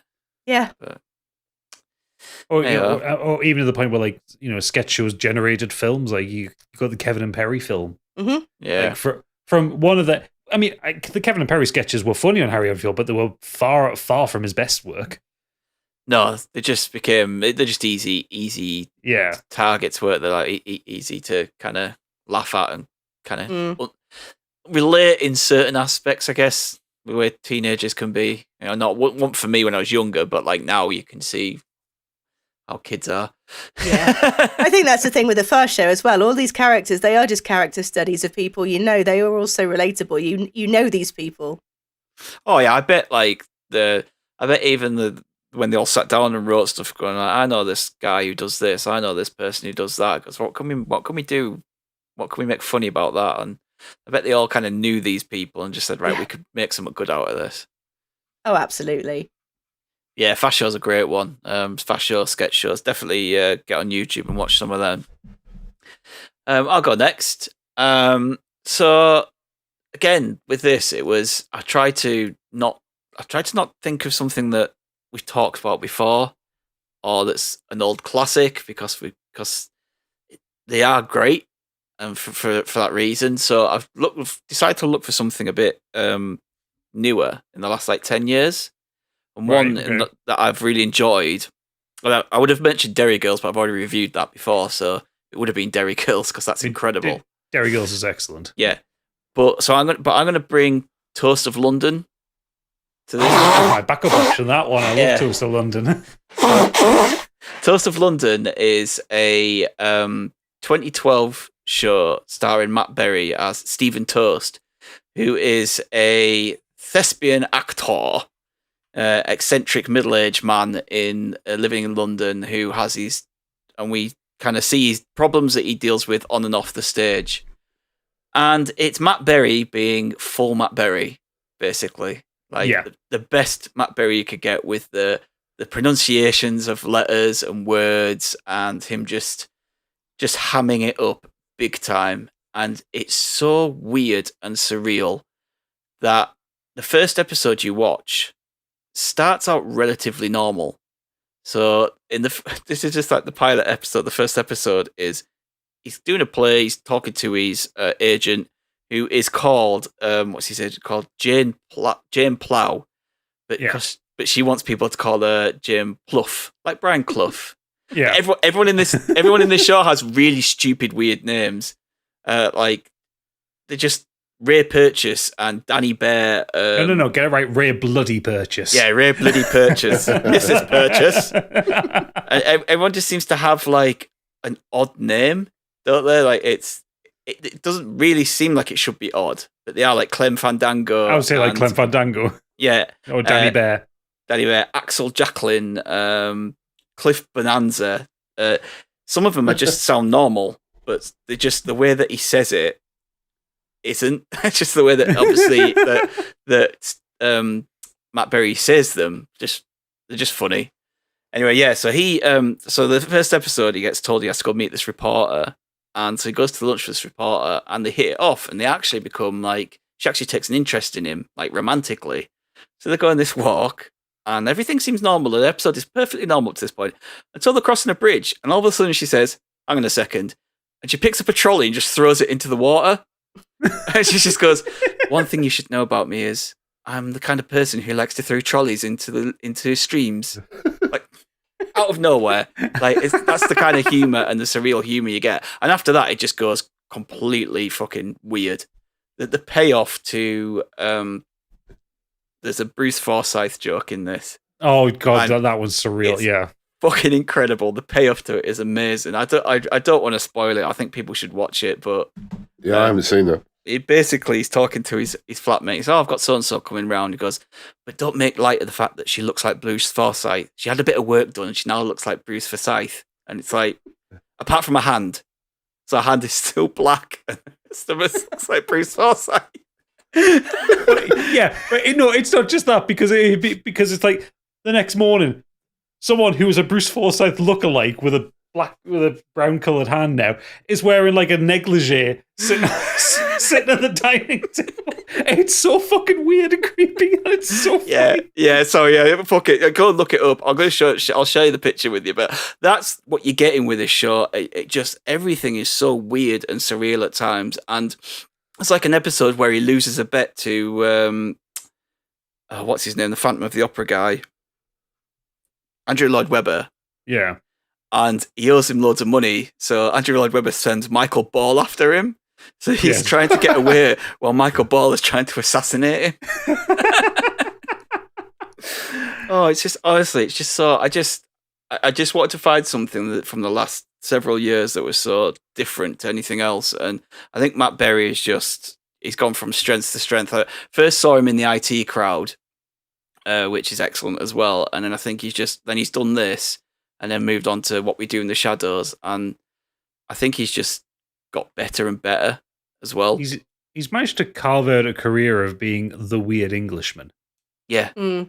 Yeah, I saw it. Because you know, see his like guest spot on Community, where he gets to do exactly the same thing, just doing the Matt Berry voice. Oh yeah, I mean, people. he has just kind of like developed this Matt Berry voice and character, and it's kind of the same thing throughout, but it works. It seems to work across a plethora of different things, even though it's like him doing the loud pronunciations and the weird accents on words and stuff. But I think it's just brilliant. But yeah, this is just rude and crude in parts. Like, there is literally like, he's always shagging Ray Purchase's wife. Yeah, like constantly. Like, there's Ray Purchase and like Mrs. Purchase and Stephen Toast have an affair, but it's just not. It's just so obvious. Like, he comes home one time and she's like, "Quick, hide in the wardrobe." It's like, "What wardrobe?" It's like, "That one there," and it's just a wardrobe in the middle of the room. It's not like against the room. It's not against anything. It's in the middle of the room, and then Ray Purchase comes in and he knocks the wardrobe, and it all falls down like perfectly. Like, each wall of the wardrobe falls down perfectly. The timing and the way it's done is just brilliant. It's notable because he's a stage actor. The all of the indoor scenes are set up like you would see a stage show. Yeah, everything is positioned and set up like that, so everyone moves around like they're in a stage show. But my favorite scenes are always the ones where he's at the recording studio doing the dubbing or voiceovers.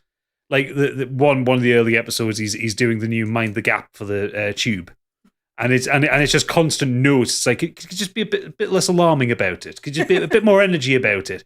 Just mind the gap, and stuff like that. It's like, mind the gap. And like, can you put a bit of a longer thing in there? And he's like, "Who's that in there with you?" And it's just like, "Oh, it's Boris Johnson, the Mayor of London." It's just there in the recording booth. And the funniest one is where him and Ray Bloody Purchase, who again at each other's throats, and also Ray Purchase is a virulent homophobe.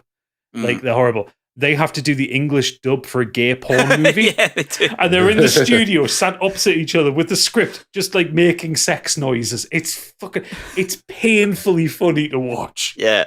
It's like, "Now you, like, Ray, just do the kissing by yourself," and it's just like you, and then they're like kissing the microphone and making these horrible slurping noises. And but them two, they're like enemies, aren't they? Like, throughout the whole thing. Yeah, they're meant to look. They look like each other as well. They're like, the hair and the mustache and everything is like, they're kind of made to look like each other, and it's just, Yeah, it's just really funny. I really enjoy it. This Toast of Tinseltown came out last year, which I haven't caught up with yet. I haven't seen that yet. I need to watch that. Yeah, so I'm taking it that it sounds as though he went to Hollywood. Yeah, I was looking at the cast list for that. There's some pretty big people in it as well. Because you get Fred Armisen and Rashida Jones are in it. Yeah, he's got quite a lot of. There's quite a good few cameos from famous people in Toast of London as well. Yeah. Yeah. I also like one of the recurring jokes I really like as well is, even though he's meant to be in the world of acting and professional acting, every time an actor, like a really famous, well-known actor is mentioned, he's like, who? Like, he has no clue. Like, the guy has no clue about the business whatsoever, about who's famous, what's going on. Like, he's always just performing in really shit plays. or the play they won't name. It's so bad. They won't even say its name out loud. Yeah. So, yeah, Toast of London, you should check it out. It's, unfortunately, for whatever reason, it's not on iPlayer. It's not on All 4, which I think where it might have been originally. I watched it on Netflix. Yeah. I was just going to say, I think it's on there. Is it on Netflix now? Yeah, it was broadcast on Channel 4 originally, but yeah, it's on Netflix now, I think. I don't think it is. I think the only place I could see was Amazon. It was definitely there at one point. I remember seeing the title for it there. It may have come off, but it was definitely on one of the streaming platforms. Oh yeah, so yes, it's not on Netflix anymore. Yeah, unfortunately, it's you'd have to, if you want to watch it, you'd have to watch it on Amazon or other means. Yeah, for me, Toast of London. I'm going to get onto Toast of Tinseltown soon, so I want to carry on with Toast's journey. Right, Biggie, what about you? I again wanted to pick something that I haven't spoken about before. It's one of my favourites. It's Extras, the TV series from Ricky Gervais. Yeah, I loved Extras.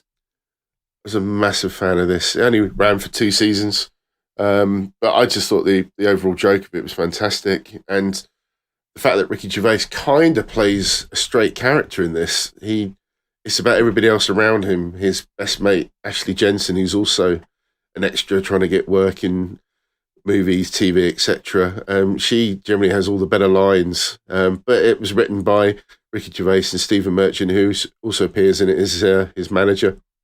And it just follows Ricky's character, Andy Millman, just trying to get into anything he can, get better lines, better deals, and the characters that he has on the actual stars are just perfect. Some of the choices, you got Patrick Stewart, who's amazing in his, just playing on either their reputation, or Ben Stiller again as a director, fantastic episode. And it was the guest that made it. And I was just looking through on Wikipedia, and I didn't realise there's quite a few people who didn't want to appear on it for reasons either dropped out. Jude Law, Leonardo DiCaprio. Also had, I think, Tom Cruise, Madonna, Brad Pitt, all turned down parts eventually. Do you know what? I reckon all of them, if you did that show now, would do it. I think they were at a point in their career where they didn't want to look stupid and embarrass themselves. Yeah. And that's what the celebrities who went on there had to do. They had to be, everyone was the opposite of themselves, weren't they? Well, apart from I mean, Les Dennis. Yeah, apart from Johnny Depp. Yeah. Les Dennis was brilliant on there. Keith Chegwin as well. There's a fantastic outtake. If you haven't seen it, go onto YouTube and check out the outtake for one of the scenes with Keith Chegwin. And they're sitting there, and all he's basically trying to get to do is Keith Chegwin plays this kind of really a bit of like a sex pest character of himself, and he's trying to talk to Andy Millman's character, and he's basically trying to say to Ricky about, you get the cock and you put it in the fanny. And that is basically all he has to say, and Ricky just corpses every single time for the most incredible amount of outtakes. He cannot cope with Keith Chegwin saying cock and fanny in his face, and it is incredible. Another good one is when he said Patrick Stewart, and that just makes me think of another outtake, and it's Patrick Stewart talking about how he'd been having sex with this woman, and I think he was talking about pushing her knickers to the side or something, and they cannot get through this line at all, because he plays it so straight as well, in perfect Patrick Stewart tones. Oh yeah, the whole Push the knickers to the side. I've already seen it. and then all of her clothes fall off. Like like I say, he's not playing it for laughs. He's playing it so straight. He's not being silly. The character, anyway, is not being silly in the show. He's being deadly serious about like, oh, we've got this film, yeah, and then all of her clothes fall off. But it's just brilliant. It's just really heartwarming. There's some sort of nice sort of storyline going through it as well, and he's kind of horrible to his best friend actually, and it's a nice relationship in the end. And I just really enjoyed it. It was just something different when he came off The Office. It was a kind of different scenario, and it still had that awkward comedy that Gervais is famous for. But that was the first thing he did after The Office. Skew on it. He did, yeah. Yeah. And I loved it. I just thought it was really funny. Yeah. And just to get these people who weren't afraid to poke fun at themselves or just play these really weird, abstract versions of themselves. And people are up for it. David Bowie makes an appearance and absolutely demolishes Andy Millman in the pub scene where they're singing. It's just, really, really funny. And it doesn't get spoken about as much as The Office. And I'm surprised because I thought it was fantastic. Yeah, I really liked Extras. One of my favourite parts of Extras is the fact that Barry from EastEnders is Stephen Merchant's assistant. But it's not playing himself. Yeah, exactly. It's not like he's not playing a different character. He's actually playing himself. What's his name? Can't remember what his name is now. Barry from EastEnders. Sean Williamson. Yes, Sean Williamson. Yeah, but it's the fact that everyone calls him Barry as well. Like, it's an episode where he's just like, I think Dean Gaffney turns up as well, like as he's like his assistant. Like, and there's just like this one episode where they just get really fucking obsessed with one of those nudie pens where you turn it upside down. Mm. But it's just Sean Williamson. Just I love the fact that he really does just get the piss taken out of him, and he's well up for it. Like, because he's just, they call him Barry from EastEnders rather than his actual name. Oh, and Kate Winslet was incredible in it as well. Yeah, she was so funny. I think all of them are. Like, I really liked all the celebrities that they got to do the parts. I thought it was really good. I think I aren't too sure about the special where he kind of got his dream, didn't he? And then he ended up on Big Brother, and he gave like I kind of get the idea behind it, and like the big speech he gives and stuff like that. It's kind of typical of what Gervais does in his TV shows. Does it in like Derek and probably I've seen from Afterlife is the same, but I don't know. I just thought Extras' strength was on just those episodes where you just had a celebrity coming in and just comedy, ensues really. But yeah, he does like to put a message in, doesn't he? So he does. But yeah, please check it out if you haven't seen it. It's incredible. That should be on iPlayer, isn't it? Possibly. Must be. I know some old stuff they tend to just knock off for no reason, but it'll be on there or somewhere. It might be on Netflix or iPlayer or BritBox. One of those. Who has BritBox? I don't know. I've seen it advertised, and I don't know a single person who's ever accessed it. Yeah, who the fuck has BritBox? Again, possibly money laundering. Yeah, it would be perfect for these shows that we're talking about, probably. I signed up for it briefly when it first came out because I wanted to see the new Spitting Image, but it wasn't all that, so I cancelled as soon as I could. Yeah, it wasn't. It was never going to be as good as the original. No, it wasn't. No political satire is. You can't really do it these days, can you? Don't need to. But I've got exactly plenty of honourable mentions for later. Yeah. All right, Gadget. What about you? I'm going for an oldie but a goldie. One of my favourite TV shows of all time. I'm going with Red Dwarf. Oh, yes. Because Red Dwarf means a lot to me because it was one of the few kind of grown-up things that my parents allowed me to watch as a kid. Same. But it's what sparked my love of sci-fi. It's the kind of the first proper sci-fi thing I saw as a kid. So Red Dwarf. Wow. Well, I mean, it started airing in the late 80s, and I started watching it. No, I was just saying, it's a great intro for that. Yeah, just, it is. The comedy in that. So it's a science fiction sitcom based upon the eponymous Red Dwarf, an interplanetary mining vessel.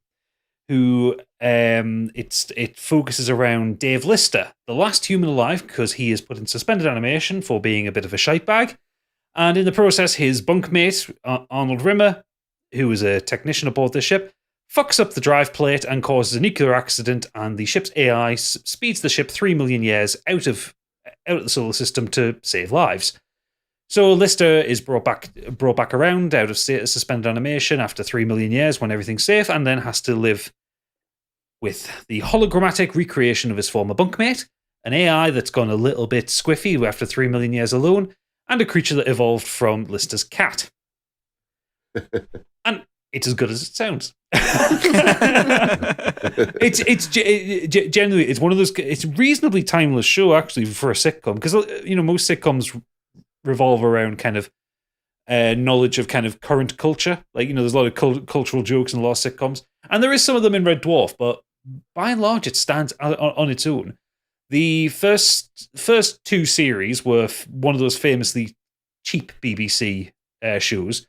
You can see the sets wobbling as they wander around. Everything's made of plywood and painted the same colour. I mean that it's Crichton makes an appearance in one of the episodes in that, doesn't he? He does in season 2. Yeah, he looks terrible. He does, but it's also a different actor as well. I know, but he just looks so shit compared to what they actually end up with. So the show stars Chris Barry as Rimmer, Craig Charles as Lister, Danny John Jules as the cat, and Norman Lovett as Holly, the ship's AI. And then in the third series, you get Robert Llewellyn joins as Crichton as a full-time cast member. And then series 7, you get Chloe Annette, who joins to replace Chris Barry. And she joins as Lister's long-term love interest, Christine Kachansky, who's been dead for 3 million years. And they do a little bit of timey-wimey, wibbly, dimension-y stuff on that. I've got to say, most of it's utter bollocks, but in the best possible way. Lister is the worst person to be the last human alive. He is a slob. He is lazy. He exists to smoke, drink, and eat curry. That's about all he wants. The cat, played by Danny John Jules, is a cat. He dresses sharp. He sleeps 18 hours a day. He scents all the way across Red Dwarf. But because he's humanoid, he wanders around. He's got a little scent spray full of urine. He goes, that's mine. That's mine. Oh, this is mine. Yeah.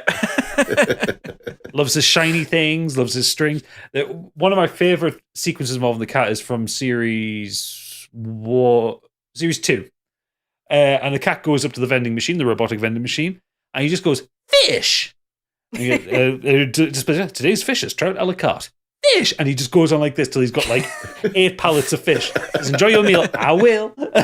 Wanders off. And it's full of quite gentle humour. It can be a little bit rude, but it's generally quite gentle, reasonably laddish humour. It's not particularly sexist or homophobic in any way like that. It doesn't have much that I would say is problematic. But as the show goes on, and it expands from the kind of the concept of the first 2 seasons, things get really, really good science fiction as it goes on. In series 3, there is an entire episode where they go through a dimensional rift and they come to a version of Earth that is running backwards. They meet 871 Selim. It's Dutch for London. I think that's what they say. In series 4, they meet an alternative version of Rimmer, Ace Rimmer, who is the big hero, and everybody loves him, and Rimmer is naturally incredibly jealous of that. Also in series 4, there's won't be a kipper. I'll be back for breakfast. Exactly, yeah. Series 4 has actually my favourite episode of the whole run of the show, which is called White Hole, where kind of time starts. It gets a bit temporal in time, and the universe started to get a bit fucky because the idea of a black hole sucks stuff out of the universe. A white hole deposits it back in, so the entire universe gets weird and like time starts looping. And it's really well constructed science fiction. You get one of the greatest ones. It's actually one that won an International Emmy Awards, which was Gunmen of the Apocalypse from Series 6, where they've got their virtual reality game, and Crichton gets stuck in it because of plot reasons. And so they're in this virtual reality as the Wild West. I remember it now. Yeah, it's absolutely brilliant.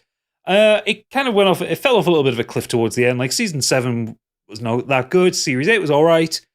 I didn't really watch the ones when they resurrected on Dave. I watched Back to Earth, which was like a 3-part special, and I hated it. I hated every second of it. Yeah, because I was the one I haven't watched any of that. Well, it had a good idea. I like the idea, but I just the execution was a bit, and all it ended up being was just a play on something they'd already done.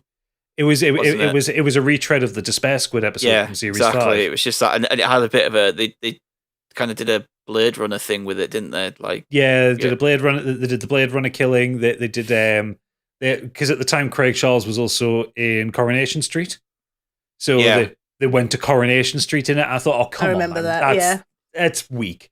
But apparently, like so that was like that's technically series 9. Apparently, 10, 11, and 12 are really good, but I just haven't watched them.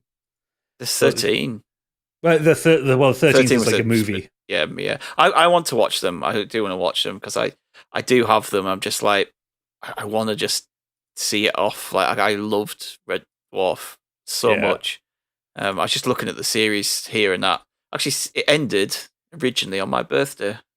Did it? On my 13th birthday was the end of season 8, where it ended, and you didn't know if it had ended. As a fan, you were like, "Oh, well, that's clearly set up for a next series."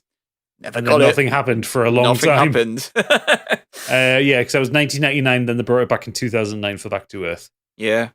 I do love Red Dwarf. It's one of those ones as well. You can just pop in and out. You don't even need to watch it in any order. You could just, there's an episode on. I'm just going to watch that. It's one of those kind of shows. Yeah, and like I said, there are some absolutely classic episodes, especially kind of earlier in the run. Polymorph, which I hadn't at the time. I hadn't seen it. That was ripping off Alien. But obviously I was too young to have seen Alien at the time. But I was like, well, the first one kind of scary thing I'd ever watch. It's in this fucking comedy program. It's mental. Yeah. But then when you go back and watch that, having seen Alien, like, I see what you're doing. Each of the series also had a really different feel. Like series 5 is like really dark. There's a lot of kind of really kind of fucked up shit in that one. There's an episode where it's called Angels and Demons, where they're experimenting with the idea of making a replicator, because they take a lot of Star Trek concepts and really take the piss out of it. So the idea of a food replicator, and what it does is it'll replicate like the strawberry. It'll give you one is the greatest, most beautiful strawberry you'll ever eat, and the other one's full of maggots. It like gives you the best and worst version of it, and they accidentally invert the calibration or something like that, and they end up doing the whole thing for Red Dwarf. So you get one which is full of like angelic versions of them all, and like a pot noodle that tastes nice because Lister hates pot noodles, and then you get one where they're in fetish wear and they're torturing each other and shit like that, and like hitting each other with whips. It's fucked up. It's so weird, but it's so funny. And there's some which are really kind of nice. Which there's one, Waiting for God, which goes into like the idea of the cats had a religion and worshipped Cloister the creator, or Lister, because they were all spawned from his cat. And you get quite nice moments and quite human moments throughout it. And I could go on for ages about Red Dwarf. I just absolutely love it. Yeah. It's just the silly stuff as well. I remember there's a scene where they're under attack and the ship's being blasted. And at one point they say, well, we've got to go up a level to DEFCON 3 or something. No. It turns around. We've got to change from blue alert to red alert. Are you sure, sir? That would involve changing the bulb. Yeah. Yeah, because those jokes just come out of nowhere and hit you in the face because they're so well delivered, and especially when it's like a Crichton and Rimmer thing, because Robert Llewellyn plays Crichton absolutely deadpan. Oh yeah, I think Crichton's my favourite just because of the delivery.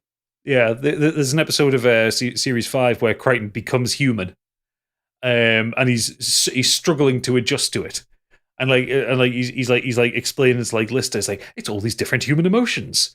Like something happened with it. Something happened, and he like shows him a Polaroid. He says, "What is this?" Well, I was looking at a catalogue of vacuum cleaners, and he showed the 2 Polaroids. He's obviously taken a dick pic. He's like, "No, vacuum cleaner should not give a human man a double Polaroid."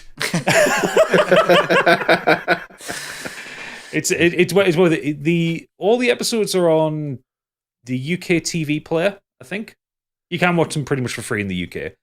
They've also all been released on DVD and Blu-ray. They are absolutely worth watching, especially series 1 to 8. And make sure you watch the first episode of season 7, where they inadvertently go back in time and Crichton becomes the person on the grassy knoll that kills JFK. Because why not? Yeah. Yeah. That's the level we're talking about. I mean, I know it's an easy one to go to, but Despair Squid and Dwayne Dibley, like, just, Oh, yeah. I'll always love that. Like, it's just, Cat comes out this, what they think is like a virtual reality thing, and he's like the most just uncool person ever with the most uncool name, buck teeth, and Yeah.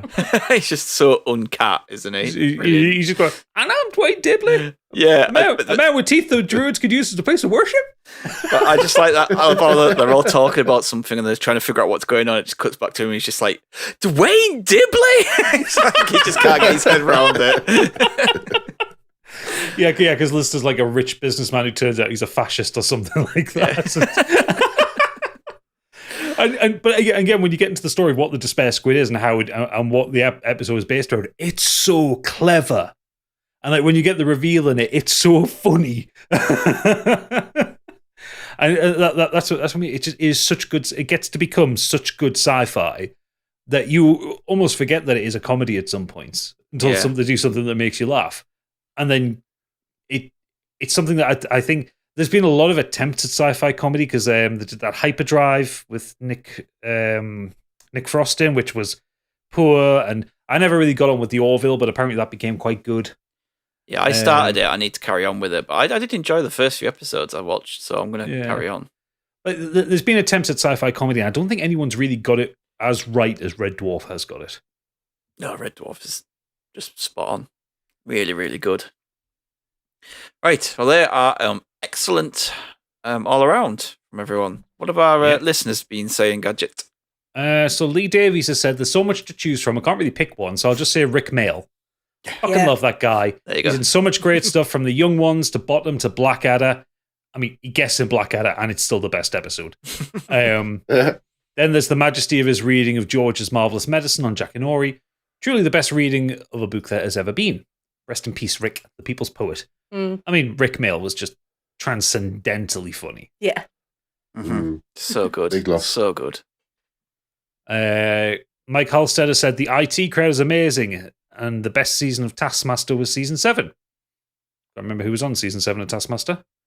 I'm going to look it up while you read the rest. Okay. Was that not the one we said was rubbish last week? No, season 12 was a bit shit. Oh, we're into like the teens now. Yeah. He goes on to say, and more recently, the new episodes of Nevermind the Buzzcocks have me sore from laughing. They are very good, with Greg Davies hosting it. Yes, they are. Yeah. And oh shit, I can never remember her name, but that woman who was in our town there from the West Country. Daisy May Cooper. Yeah. She knows fucking nothing, but she's just howling laughing, and her laugh is hysterical. So season 7 was James Acaster, Jessica Knappett, Kerry Godliman, Phil Wang, and Rod Gilbert. That was a very good series. That was a very good series. It's mostly whenever James Acaster's involved in anything because he hates everything. Yeah. Just the hula hoop bit was brilliant. The Jessica Knappett falling off the stage to the point that bit's now called, they call it the Nappet. I'd noticed that, yeah. Kylie Wilde has said, Bottom, because it's the greatest TV comedy ever written and performed. Being American, I didn't discover it until well after its heyday and only watched it because of my childhood crush on Drop Dead Fred. But so glad I did. I mean, Bottom is great. I wasn't allowed to watch it when I was younger. I mean, probably quite rightly. I don't know why when I was younger I didn't get well. into Bottom, but I kind of loved other stuff. I loved like the Young Ones and everything like that, but it was in both. I think Bottom seemed sadder, didn't it? Whereas in like the Young Ones, they were chaotic and like anarchic teenagers. Bottom, they were like sad middle-aged men shouting at each other.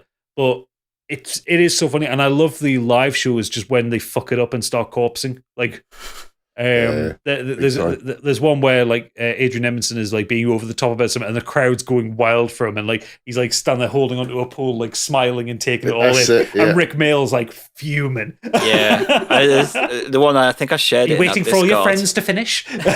where Rick Mail like forgotten his line, so they he's fucked. Like the crowd got let him on it. It's just sits there back in his like in the deck chair. I think he's on like a beach chair or something like that. He just sits back and he's just like taking the absolute piss out of him because he can't remember his line. I like it a lot more as an adult when I see clips and stuff of it. Yeah. Tig has said it has to be Alan Partridge. Aha! I never got on with Alan Partridge. I don't know why. I just didn't get the humor of it. I love it. Well, especially the series in the Travel Tavern is just insane. It's brilliant. I think possibly it didn't help that when that I'm Alan Partridge series came out. I remember there was so many people in my school just shouting Dan all the time. Get me fucking head in. It's funny. I'll probably enjoy it now if I watched it, but it's like at the time I didn't enjoy it. Oh, you should. Zenos has said QI has to count, right? Yeah, Yep. I'd say QI counts. Would I Lie to You was great too. I would agree, especially any episode with Bob Mortimer. Yeah. Yes. Because his stories are fucking wild, and you have no way of telling if it's a truth or a lie. No. I do love David Mitchell just like trying to figure someone's lie out. Like he's just like the way he's able to try and break everything down, and like the rants he'll go into is There's that famous episode, the one with the Scottish comedian, I've forgotten his name, and he's trying to tell a story about renting a horse that he actually ended up buying. And he goes into such detail in this story that everybody just can't believe this story. But there's just that, the element of, could it be true? Yeah. And he goes on forever and everyone's losing it. And then it turns out it was true. It was great. He goes on to say, and I already miss Mock the Week. I think Mock the Week kind of that died too. a death by the end, but it was very good in the early days. Yeah. I think I stopped watching it when I just stopped watching normal TV, but I did enjoy it. Yeah. He says, I think my favourite of the current range of TV shows has to be Taskmaster, although it's just fucking hilarious, and the level of nonsense they come up with that show and how everyone responds to it. Yeah, absolutely. Taskmaster's brilliant. Yep. And then he goes on to say, while it's not strictly TV, I'd also like to mention the Technical Difficulties group on YouTube, who've had a longer run than some TV shows between their panel show format Citation Needed, the more game showy Two of These People Are Lying, and the older Reverse Trivia podcast, and their current Technical Difficulties adventures. Technical Difficulties are very good. Citation Needed is excellent. It's basically it's Sorry I Haven't a Clue, effectively, but it's fucking brilliant. And it's Tom Scott's the host of it as well. The Citation Needed, basically, Tom Scott finds an article on Wikipedia, and they have to guess what it is. I've never seen it. It's worth looking up. I'll share some good episodes. Sergeant Story said, feedback for tonight, a bit of Fry and Laurie. Yep. Monty Python's Flying Circus. Oh, yes. Black Books. Spaced. Red Dwarf. And Little Britain. He's American. Bless him. It's fine. You can. He's allowed to like it. I liked Little Britain when it first came out. Now I look back at it, I'm like, I did too. Yikes! But, when it first came out, I was into it. I did enjoy it. I did too. I think Little Britain was the death of the sketch show, wasn't it? Because it relied too much on catchphrase comedy. You could be right there, yeah. Yeah, we haven't probably had much right. since, have we? I think what you had after that was Catherine Tate show, which was also wank. And then they did Come Fly With Me, which is, when you look back at it now, it's even worse. It's funny though. So racist. No, it wasn't. So How they racist. got away with that is beyond me. I tell you what, though, there is a sketch on that about one of the guy who drives one of the luggage buggies. The Pussy Wagon. And he's like, what's your favourite film? He's like, my favourite film's Avatar 2. It's not out yet, but I know when it's going to come out, it's going to be the best film ever. And then when Avatar 2 came out, Matt Lucas did like say, I know someone who works at like Heathrow is going to be very happy or something like that. Oh, God. I thought it was quite a nice tweet, funny tweet, but yeah, that show is just yikes. Our currently upon his bed Oodles has said, hello, fellow colleagues and listeners. First, let me apologise for my absence this week. I only gone and lost my bloody voice. Some will call that a blessing. His words, not mine. British comedy-based TV shows have probably the biggest variety of options over most countries. I read that on the internet. However, my relationship with TV shows has waned over the years, but there are a few personal highlights. Panel shows such as Nevermind the Buzzcocks and Shooting Stars were always a favourite in my house, and to this day we have a rich culture of progressive /education and irreverent comedy panel shows. Yeah, we haven't said Shooting Stars. That was weird and amazing. I love Shooting Stars. You got to bring down the dove from above. I had no idea what Every was time. going on when I was watching it as a kid. I don't think they did. No, but I enjoyed it all the same. I think Vic and Bob were just popping pills and seeing what happened. Probably, yeah. Classic 70s or 80s sitcoms were a mainstay too, like Only Fools and Horses, Fawlty Towers, and Open All Hours were huge to me. Starting in the early 2000s, hidden camera or public bashing shows were always a treat to me, like Trigger Happy TV, Phone / Face Jacker, and Balls of Steel were stellar cringeworthy shows. Now, actually, Balls of Steel I'd never heard of. I was talking with my gym trainer about it this morning, and he actually brought up on his iPad this guy on that who would just like it was called Urban Rodeo, and he would like jump onto people's backs and see how long he could stay on. I'm thinking, if that happened today, that would be an assault. He would definitely get stabbed. Yeah, Balls of Steel. I remember that. That was all before the. It's a prank, brah. It's a prank, brah. Every time you see something like that, like, everyone's like, it's just a prank. One of my favourites in there, Trigger Happy, was when he was the traffic warden, and there'd be like gridlock traffic, and the guy would be stuck in the traffic. He'd go up and give him a ticket, and he'd be like, "You can't park there, mate." And you could just hear the driver kicking off, like, "What are you talking about? I'm just stationary." Didn't he also do with the traffic? Like a lollipop lady, and he'd hold the traffic up for a man like going across in a slug. A slug, yeah, or a snail going really slow across the road. Phone Jack always used to make me giggle. I just love Terry Tibbs. He was just the wheeler dealer kind of guy who loves your baby. Just that always made me giggle. And I didn't realize until recently it's Kayvan Novak who's in What We Do in the Shadows. Yeah. So, he also says, lastly, the undisputed genre of British comedy has to be the sketch show. Bite-sized comedy morsels of offensively hilarious and systematically genius comedy gold with recurring characters, from the Fast Show to the brain-stimulating weirdness of That Mitchell and Webb look.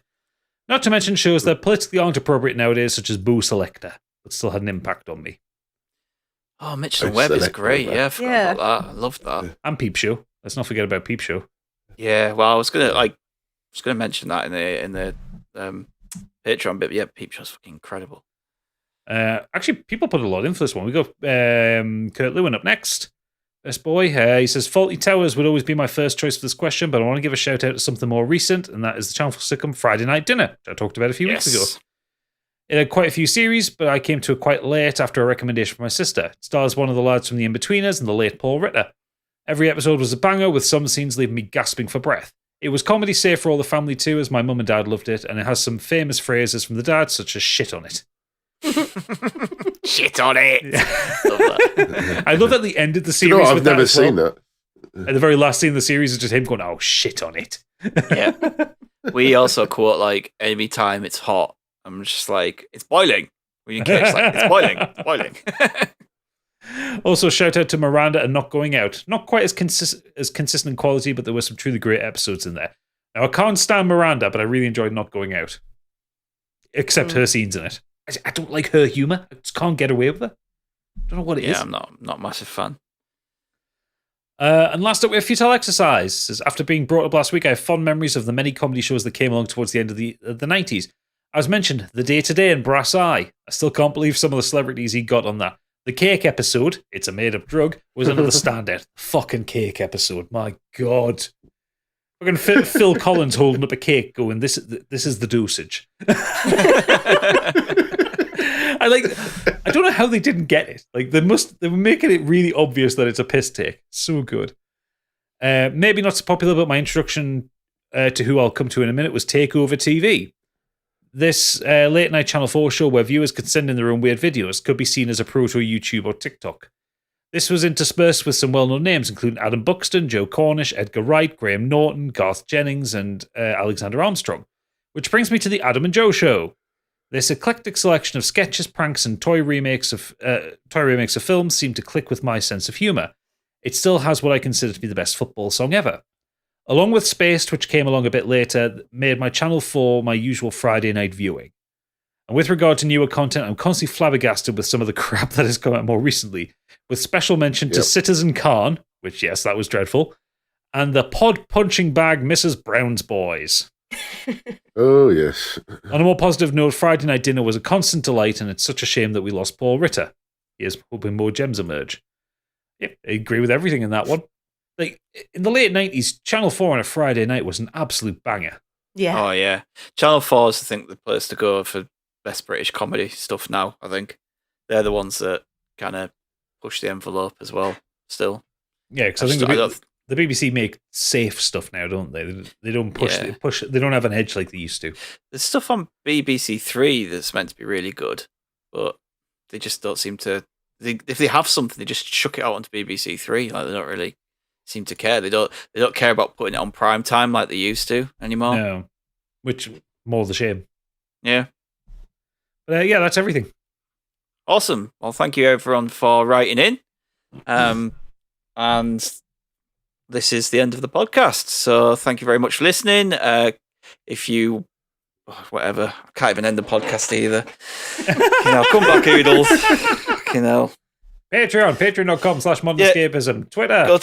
Go to Patreon if you want to get more content. If you want to get more of this excellent content, we have specials coming out every month. We have extra content. We have spoiler specials, all that kind of jazz. Early access to Deep Dive Lounge and Smash That Glass and Do Dragons Dream of Scorched Sheep. Make sure you check out our YouTube page. We don't advertise that enough, but if you want to go and just check out some of our reviews or videos, or you want to share them with your friends, listen to these guys talk about this, then you can go get all that on our YouTube page. So make sure you like and subscribe, guys. But yeah, for now, join our Discord. That's an episode. That's a podcast. If you are a patron, we'll see you in the green room. But for everyone else, goodbye.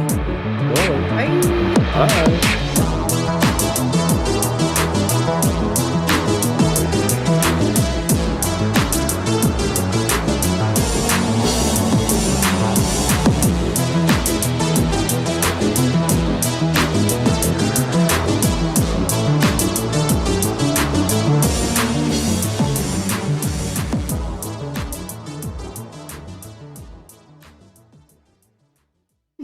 Editing. Cut that bit out.